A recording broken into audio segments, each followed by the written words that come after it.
za kumjua Yesu. 3 za mwanzo nitazielezea kama vile kwa kuziunganisha, alafu tutamalizia na 2 za mwisho. Gharama ya kwanza tunaiona kwenye ule mstari wa 3 ni kutotumainia sifa za kidini. Kutotumainia sifa za kidini. Kwenye mstari wa 3 Paulo anasema kwamba wala hatuutumainii mwili. Hatuutumainii mwili. Lakini ukiendelea kusoma tunaona vile ambavyo Paulo anaelezea sifa za kidini alizokuwa nazo. Kwanza ni ile identity yake katika taifa teule la Mungu. Sema yeye ni Myahudi kwa kabila ya Benjamin. Kwa habari za mambo ya Torati yeye ni Farisayo. Unaona? Kwa habari za haki patikanayo kwa sheria, yani kwa Torati, asiye na hatia. Ila kwa habari za juhudi mwenye kuliudhi kanisa. Maana kule kuliudhi kanisa ilikuwa ni jitihada zake za kutetea Torati, akiwa na mtazamo wa kwamba hao wanaohubiri habari za Yesu ni wazushi, ni waharibifu, wanaiharibu imani.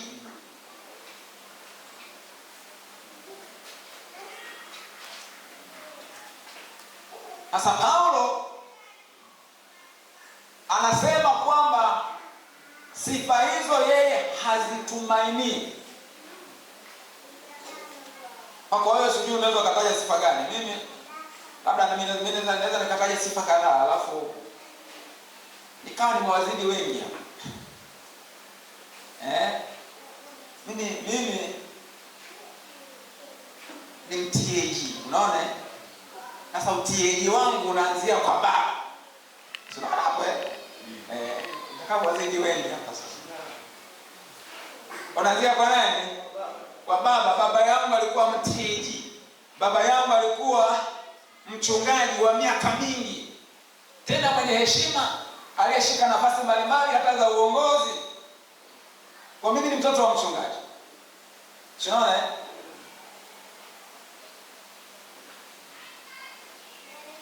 Wangapi ni wazidi hapa? Maana wengine hapa baba zenu walikuwa waganga wa kienyeji.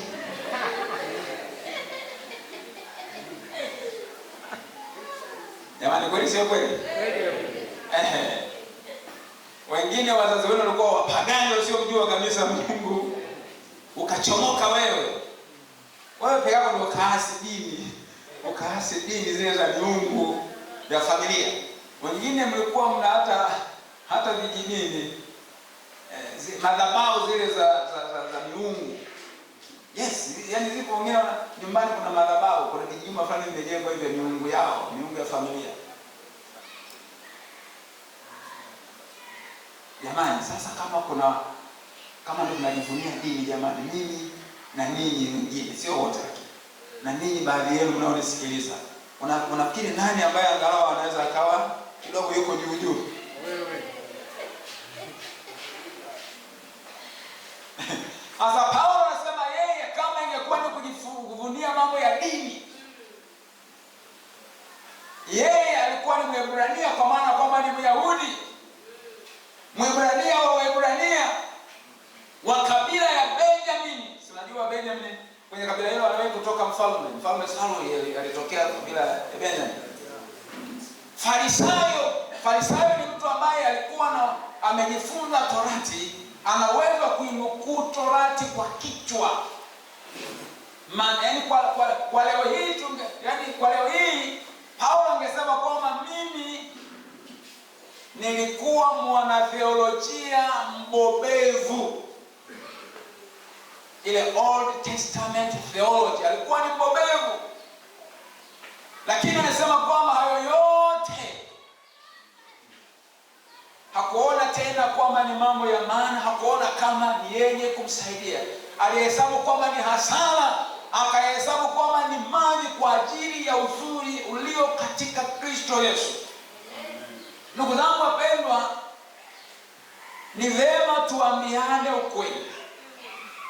hizi background zetu hizi zinaweza zikawa ni kikwazo cha sisi kumjua Mungu. Kama mimi nitajivunia UTAG wangu unaweza kawa ni kikwazo cha mimi kuto kumjua Mungu. Inaweza nikabaki na identity ya TAG, kwamba mimi ni mTAG, hata babangu alikuwa ni mTAG, tena mimi mtoto wa mchungaji na mimi nimekuwa mchungaji, au mimi ni mtoto wa askofu. Lakini Paul alitambua kwamba kujivunia zile credentials za kidini, zile sifa za kidini ni kikwazo. Ni kikwazo. Mungu atusaidie tuondoke kwenye kujivunia udini. Tusijivunie udini wala udhehebu. Tusijivunie UTAG. Wala usijivunie kwamba wewe kabla kwa TAG ulikuwa kwenye dini fulani hivi yenye heshima. Kuna mtu mwingine ameokoka lakini bado anaheshimu na ameshikilia sana mapokeo na mafundisho ya imani alikotokea. Na mtu huyu hawezi kumjua Mungu kwa sababu hana nafasi ya kujifunza kwa upya. In order to learn, you have to unlearn. Jamani, tuko pamoja? Kama unataka kujifunza kwa upya, unatakiwa kwanza uyaweke pembeni yale ya zamani. Roho Mungu anaweza akairejesha polepole kwamba hili halina shida, akaliingiza nalo kwamba katika package ya maarifa mapya hili na lenyewe usiliache. Lakini uking'ang'ania wewe mwenyewe, unaweza ukawa ndani, unasema uko ndani ya Yesu, lakini wewe bado ni mtu ambaye una mapokeo, au wewe bado ni mhanga wa mapokeo ya imani iliyotangulia, na imani iliyotangulia ni kikwazo cha wewe kumjua Mungu kwa upya. Leo hii batilisha kama ambavyo alibatilisha Paulo. Bwana Yesu atusaidie sana. Mimi namshukuru Mungu kwamba si niseme wala utundu ulinisaidia, I don't know. Kwa sababu pamoja na kwamba ni mtoto wa mchungaji, lakini sikudumu katika dini ya baba, nikatoka nikashika tu mambo yangu mengine huko. Yesu akanikamata akanichomoa tena kutoka nje.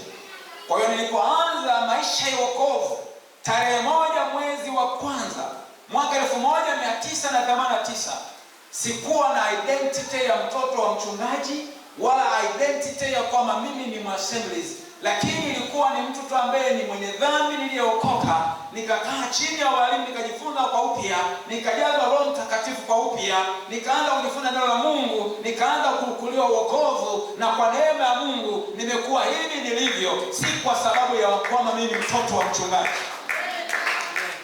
Bwana Yesu atusaidie. Ni mtoto wa mchungaji sawa. Wazazi wako walikuwa wameokoka wakakufundisha mambo ya imani tangu utoto sawa. Lakini leo hii kama unataka kumjua Mungu kikamilifu, batilisha yote. Batilisha kila kitu, anza upya. Anza upya. Unajua hata experiences nzuri zinaweza na zenyewe zikawa kikwazo. Hata mafanikio yaliyotangulia yanaweza kikwazo cha level nyingine za mafanikio. Kwa hiyo napozungumza habari kubatilisha, sina maana kila kilichotangulia hakifai. Lakini ni pale ambapo wewe unaamua au unakubali kuanza kuupya kujifunza.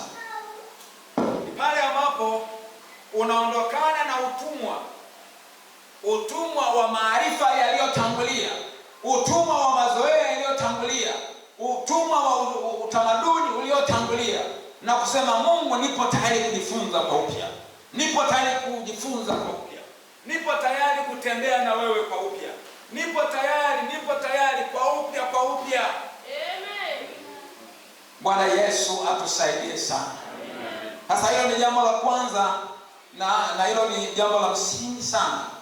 La sivyo tutajikuta kwamba tupo ndani, tunasema tuko ndani ya wokovu, lakini tuko ndani ya dini tu. Tuna dini tu ya Assemblies of God, lakini hatuna maendeleo hasa katika michakato ile ya kumjua Mungu. Mungu atusaidie ili kwamba kumjua Mungu kwetu kusizuiliwe. Amen. Sasa la pili ni kukubali kupoteza. Ule mstari wa 7 mpaka wa 8 tunaona vile ambavyo Paulo anazungumzia vile ambavyo alikubali kupoteza. Anasema, lakini mambo yale yaliyokuwa faida kwangu nalihesabu kuwa hasara kwa ajili ya Kristo. Naam, zaidi ya hayo nahesabu mambo yote kuwa hasara kwa ajili ya uzuri usio na kiasi wa kumjua Yesu Bwana wangu. Hapo chini kidogo anasema anahesabu yote kuwa mavi. Kubali kupoteza. Kubali kupoteza. Kubali kupoteza. Hili linakazia lile la kwanza. Kubali kupoteza. Unao ujuzi fulani, kubali kupoteza. Kuna mambo mazuri uliyowahi kuyafanya huko nyuma, kubali kupoteza. Kuna heshima fulani ambayo umekuwa nayo, kubali kupoteza. Sasa hii inahusisha hata mambo mengine.